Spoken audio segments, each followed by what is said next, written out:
All right, ladies and gentlemen, it's my favorite time of year, one of my favorite days of the year, to give you my proposed budget. So I don't typically do a PowerPoint presentation. I haven't done this since 2017, but tonight was, I believe, was fitting to kind of go through and give everybody a refresher on the process that we go through. So this year's budget, again, I just want to thank all of you because you will vote on it, I hope. But also the Board of Finance and Taxation. So for those of you who are familiar with the process or might not know, the process originates with the department heads who put in their requests come January, and then it moves to the Board of Finance and Taxation. And Mary Morocco, our chairperson, has done an incredible job really facilitating the Board of Finance meetings. It's been very fruitful to go through and listen through the discussions, but there are a lot of new commissioners this year, and this is also why I wanted to give a presentation. Commissioner Brown, Commissioner Haas, Commissioner Catanzaro, Commissioner Labby, and Commissioner Salazar are all new appointees to the Board of Finance and Taxation, which made this process very interesting and educational, I think, for a lot of them too. And our returning commissioners and Chairwoman Morocco and Commissioner Daddio did a great job at helping answer any and all questions in conjunction with the finance team. So once the Board of Finance and Taxation gets their budget completed, then it moves on to me. And here's my budget team. And Jonathan, our Perugini, our acting finance director, and Nathan Amos, our accounting assistant, sitting here in row 2 today. Thank you guys so much for your help on everything. Really couldn't have done it without you. So thank you so much for everything. So they get to spend countless hours with myself, Brock, and Justin, and all of our department heads going through each of the department budgets. So the budget timeline, you'll see here, this council has scheduled a public hearing to be held on the proposal that you have in front of you tonight for April 26th, and the deadline for the council to adopt that final budget is at the June 10th meeting. And this is so it can go into effect by that July 1 deadline. This is for everybody's own edification, our organizational chart from the city, just to show how we are set up and how we function. Each of these colors, it doesn't necessarily represent a job, it represents the function of the office. And I'll make all of this available online for everyone after the fact. So what are our demographics, right? We've increased by 929 residents since the 2010 census. So our population is 74,135. We've lost ground here. We're the 8th largest city in the state now. We lost some ground to Danbury, which outpaced us with residents that moved in from New York during coronavirus. So we've got 15,229 residential households. The median price of a single-family home right now is in excess of $200,000, and our median household income hovers around $47,000 a year. Our median age hasn't really changed much. We're a pretty young community with our average at 34 years old. And registered vehicles in the city of 45,023 vehicles that are registered here. So I want to remind everybody that no budget is perfect, right? A budget is a snapshot in time. And it's based off of professional and educated assumptions over the course of the next 18 months. And obviously, it's all subject to change based off of unanticipated and uncontrollable external factors and conditions. Right now, that's looking like inflation. It's looking like the state of the economy in general. This is making budgets very difficult to try to predict, which I'll talk about a little bit later. Another thing that makes things very difficult for us on how to create and craft our budget is the impact that the state has on the City of New Britain's budget. 36.42% of our budget is based off of state assistance. We cannot function. We cannot run our city on just tax collections alone. It's impossible. Over 36% of our budget is based off of state assistance. It's important to remember that. As we go through the process, I want you to know that I've gone through with Jonathan and Nathan and Justin and Brock every single line item in this budget. We do that every year.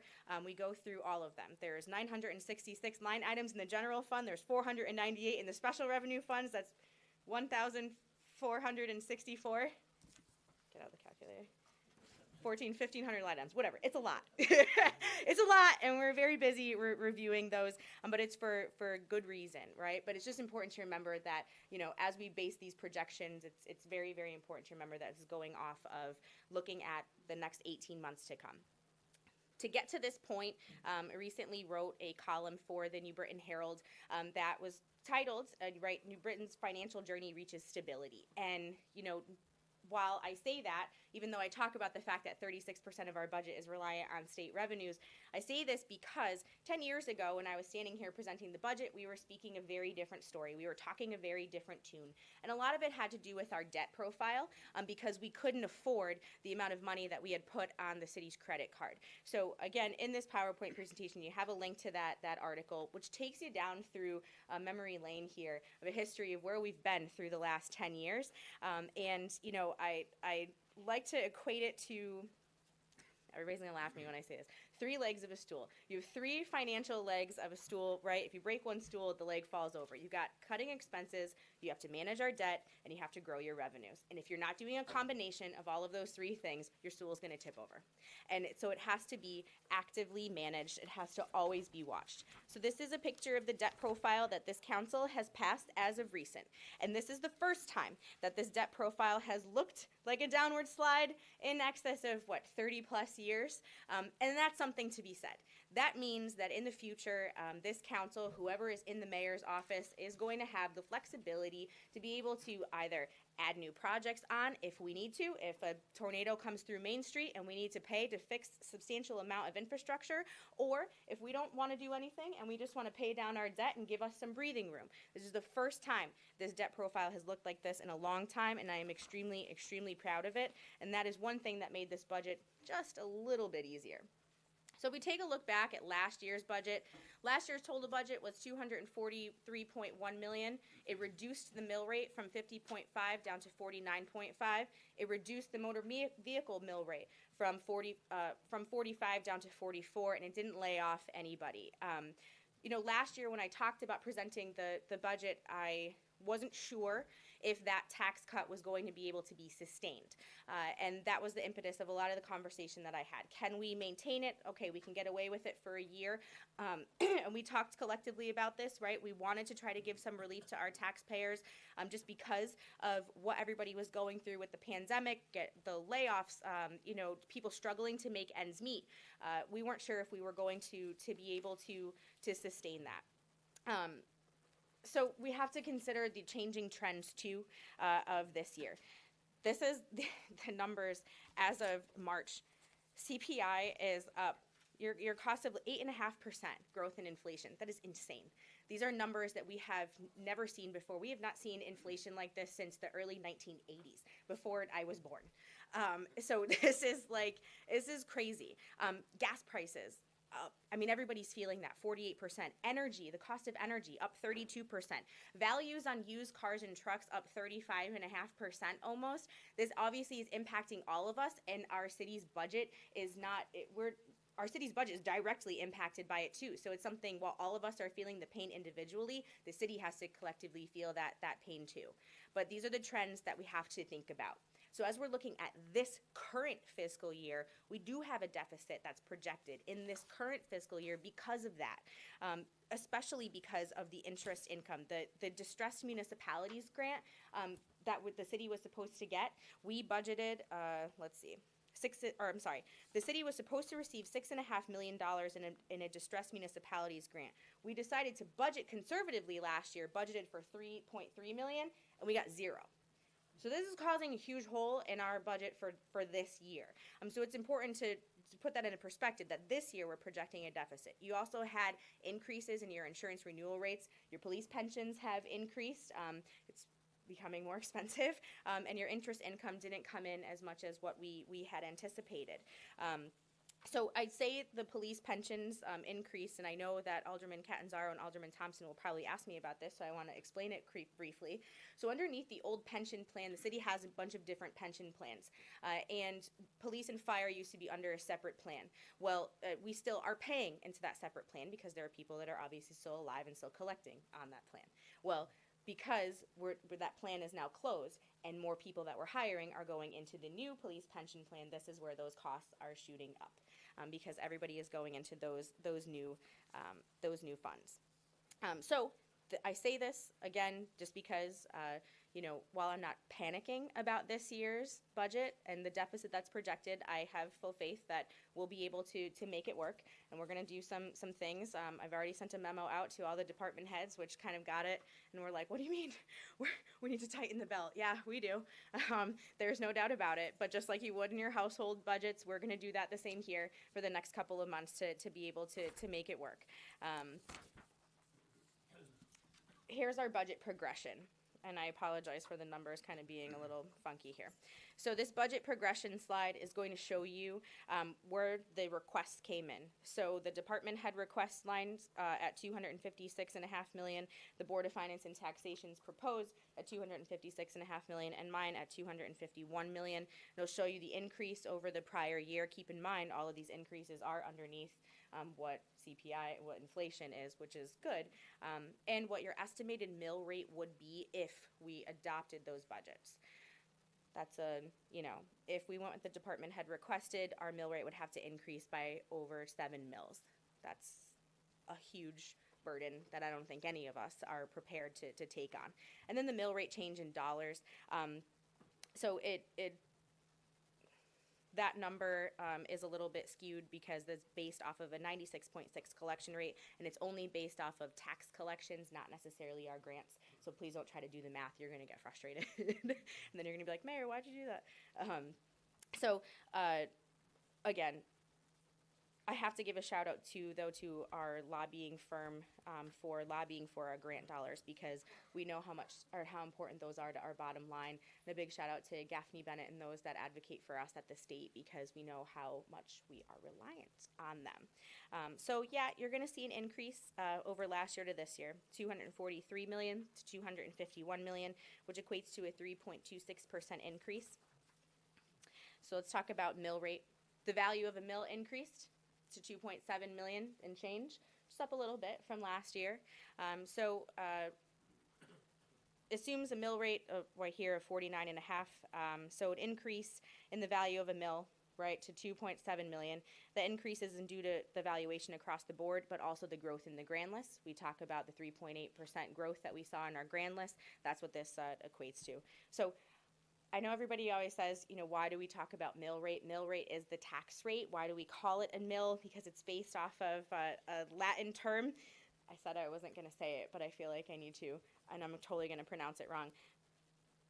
Millésimum is what it's from, because it means thousandth. So when you're calculating a mill, you're going to, it's based off of that amount per $1,000 of the assessed value of a property, which is used to calculate your property tax. So as using 1 mill is equal to $1 in property tax levied per $1,000 of a property's assessed value. So I tried to give you guys an example here of how you would do this on a $200,000 assessed home. So your mill rate would be the $200,000 value of the home divided by the $1,000, the mill, right, which equals 200, and then you multiply that by your tax rate, which is going to tell you what your average tax bill is going to be per year. Then, of course, we get bills twice a year, so you can divide that by 2 and figure out what your payments in January and July are, but neither here nor there. It's still important information for everybody to know. The most important part about this budget is that we were able to sustain the tax cut. And I think that this is hands down the most important piece. So the mill rate and the budget that you have in front of you tonight remains at 49.5. It does not increase, even though we have all of these outlying factors. Yay. The slides that are very important for everyone. Where does our money come from? You've heard me talk about property taxes not making up for the entire amount of where our money comes from. So 54.9% of our annual operating budget comes from property taxes. 28.8% of it comes from the education grant and ECS grant. 7.5% from other grants. Department income, maybe about 4%. These are, permits and fees. Miscellaneous, 3.47%. Those are tickets, ordinance violations, donations. It's just important for everyone to see where we get our money from and then how we spend it. So the next one is, where does it go? 50.28% of it goes to the Board of Education. 8% goes to debt service, paying off the credit card. 7.5% to police. Public Works and Fire are right there equal, around 6%, and all other departments make up 21%. These are other departments, oh gosh, Parks and Rec, Health, Building, Tax, Town Clerk, Registrars, Mayor's Office, you name it, it's all kind of thrown in there. So what's new in the budget that's in front of you tonight? Let's talk a little bit about the details. So you're going to see the Clean Water Fund in the budget tonight. This body helped create the Clean Water Fund as a way to properly address our federally mandated water, sewer, and stormwater compliance. So the EPA has established new standards in light of nationwide public water contamination cases, which requires us to upgrade our 100-plus-year-old infrastructure with projects like NB Flush, which you hear me actively talk about, fresh line upgrades for sanitary health. The fees are equally applied to all property owners based on the amount of impervious surface area that is on the property. Alderman Ayalon, give me a high five. All right. No? Okay. So other things that you'll see in this budget that's new is growth in the grand list. So as we continue to focus on new businesses, and this number should continue to rise, but these new revenues have to be a focus in the future to keep up with rising business costs and contractual obligations. You're also going to see an increase in our revenues from bottle deposits. So this was a bill that was passed by the state legislature a couple years ago that collected an additional tax on every nip that was bought at a package store, and it's up to the bottle association to give the communities the money based off of how many nips they sold. So we're getting $135,000 this year. Okay. I'm not going to say we have a problem, but maybe we do.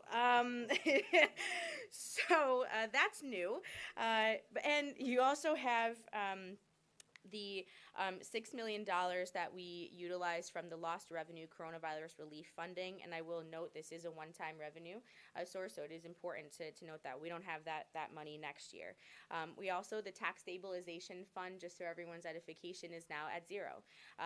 But you also have the increases that we've seen in other state grants, and also increases due to the value of everybody's cars that are increasing. So because the value of a vehicle is increasing by over 30%, well, that means that what your tax bill is going to increase. Not because the mill rate changed, because the value of your car has gone up.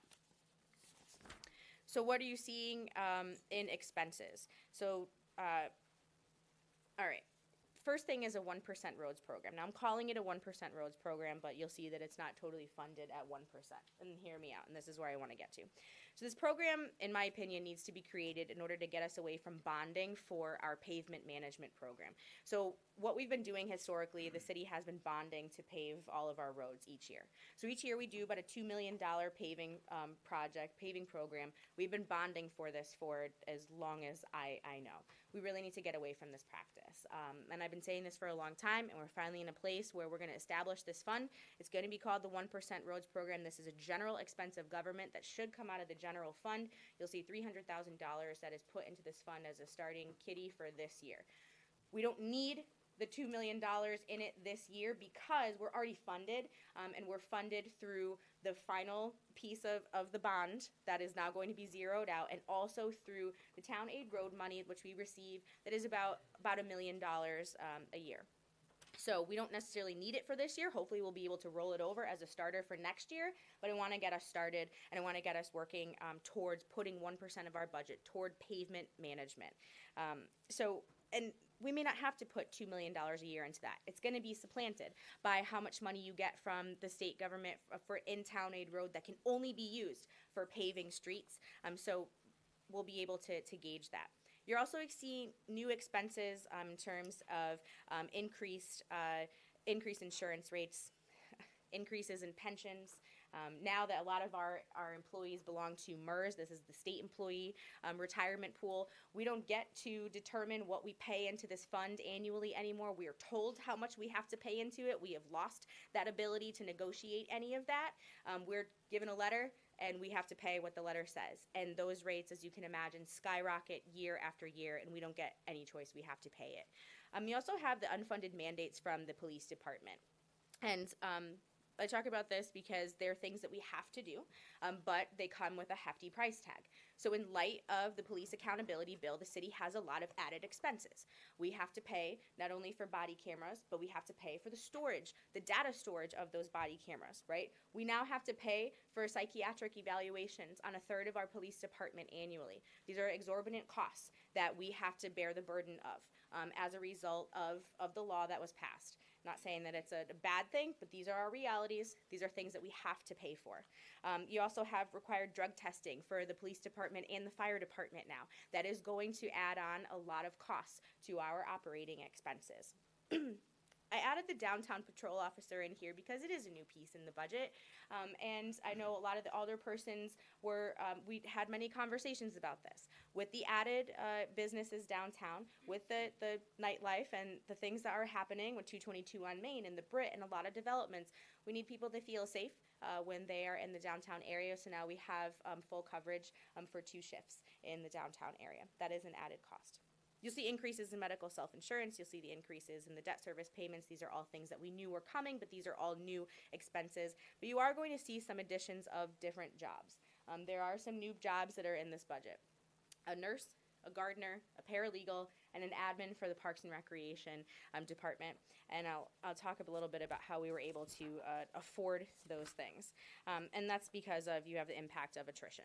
So as people retire, we are able to reevaluate the needs of offices and look at job specs. So we've had some pretty significant people that have retired from these offices that you see. So Corp Counsel, Support Services, Public Works, and Planning and Development. Because these people who had been working for the city for combined, all of them, probably over 100 years, have left.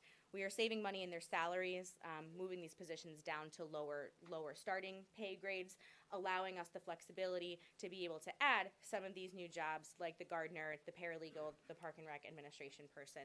For example, in Corp Counsel's office, we are doing a restructure, and to Attorney Bizarro's credit, thinking outside the box on how to save money, but also better utilize the resources that we have. With Attorney Skelly retiring, it's now affording us the opportunity to hire 1 paralegal for each of the 2 attorneys that we have, and not needing to hire a 3rd attorney at a higher pay rate. So the paralegal makes a lot more sense in that case. These are the types of things that we'll go through and look at as ways to better utilize the limited funds that we have.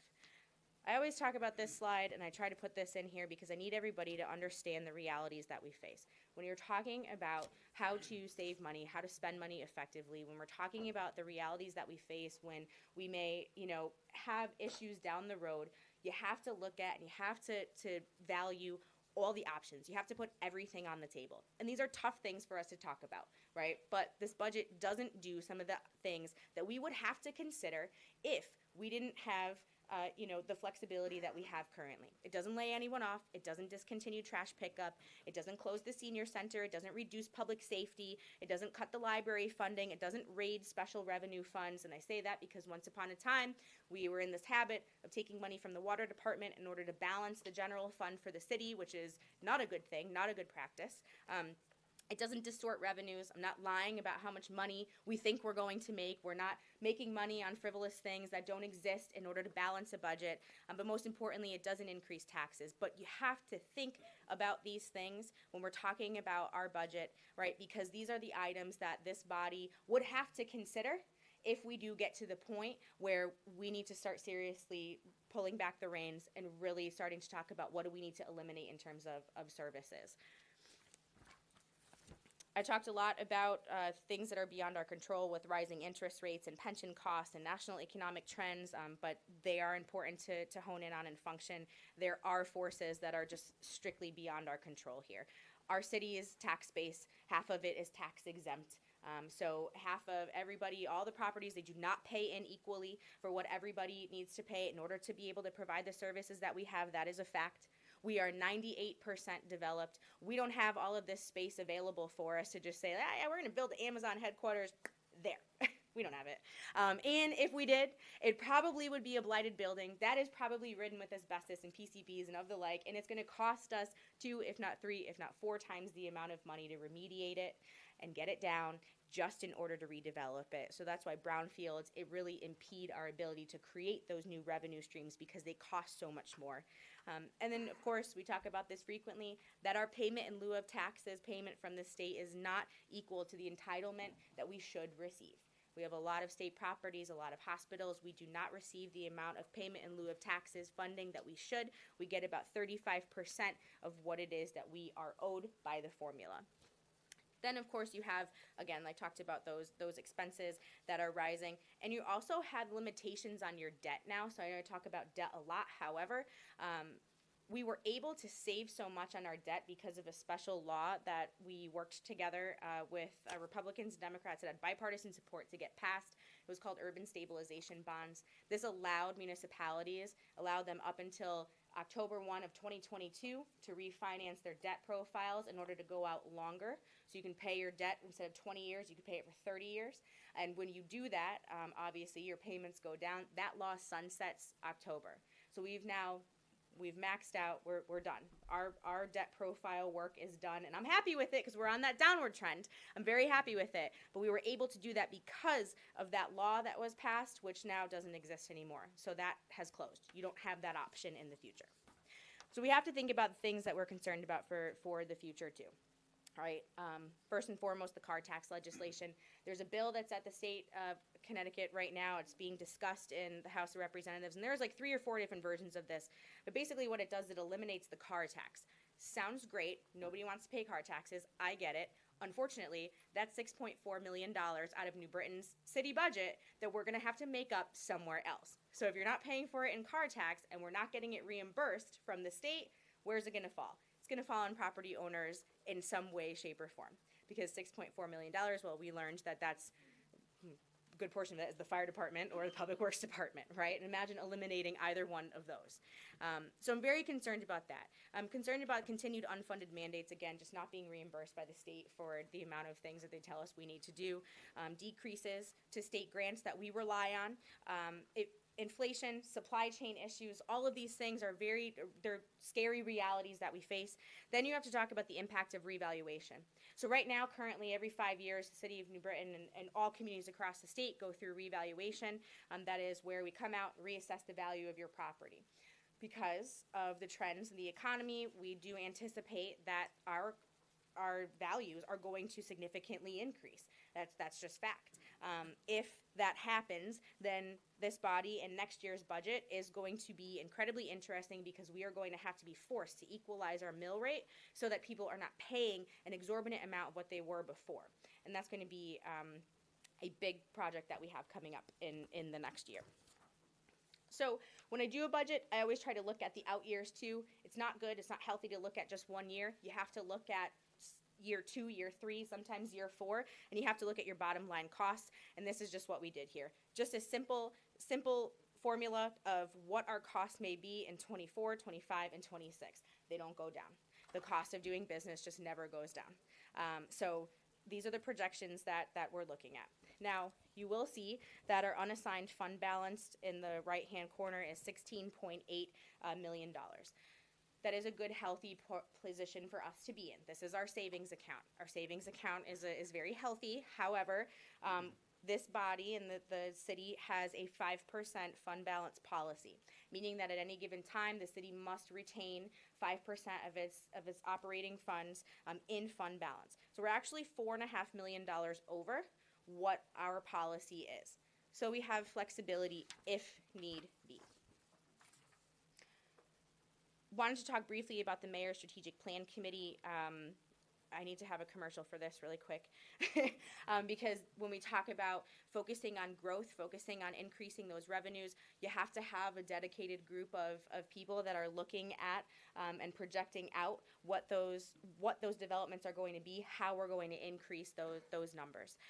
So this strategic plan committee was created it's an internal work group with relevant staff responsible for development that looks at quality of life issues, that looks at our plan of conservation and development, and talks about how can we utilize that for maximum impact on development across the city in all neighborhoods, eventually not only to improve quality of life, but also to grow our tax base too and grow our grand list.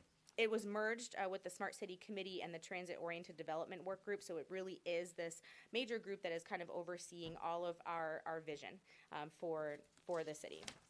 And in the PowerPoint, I linked to another article that I wrote for the Herald that gives a brief history of where the Plan of Conservation and Development came from, TOD, Smart City, all the name it. So I put a slide in here about the American Rescue Plan Act. And I think it's important to discuss this because everybody thinks that the city was, given a large sum of money and that we're going to use that to solve all of our problems. Couldn't be further from the truth.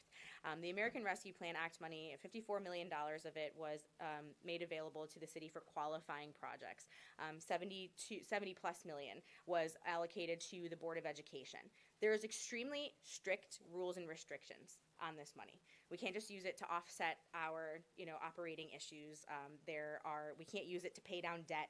We can't use it to supplant, general fund, except for items that are already, approved, like nursing staff, public health staff, things that were impacted by the coronavirus. There are very specific uses that we can use the American Rescue Plan Act money for, and these things are meant to be fixing our infrastructure, improving the quality of life through infrastructure improvements that are impacting, kind of stimulus to the local community. So, we certainly never want to end up in a position like West Haven.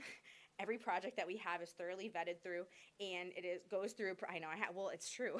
It goes through Commission on Community and Neighborhood Development. It goes through the Department of Planning and Development. The larger the larger projects come through the City Council. These things are extremely important for all of us, to continue focusing on. But I just need everybody to know that it's not like we were given all of this money and we can use it to solve all of our problems. In addition to what you have with the budget tonight, you also have a capital projects budget. That is a 5-year plan for capital improvement plans. That booklet with the amount of capital projects that the city has to do over the next 5 years totals $367 million. $367 million of projects that the city needs to do within the next 5 years. It makes $54 million look like a drop in the bucket, because it is, based on the amount of money that we have to spend in order to maintain our infrastructure as it stands right now. So I just want to kind of put this in everybody's head that we're using the American Rescue Plan Act money as effectively as possible to try to provide for our community in the ways that it was intended to provide for. That is through our water and sewer systems. That is with outdoor public spaces, with learning space at Osgood Park. That is through ADA compliance and accessibility. That's through building a new public health center, new public health department that currently we've broken ground on. Most importantly, that's going to be laying a fiber network throughout our entire city so that everybody's home has access to be able to connect to a lower cost internet than what we have right now. And that project is currently out to bid. So the key takeaways from the budget that you have from me tonight is that there's no tax increase. You've got a declining debt profile. There's no cuts to city services.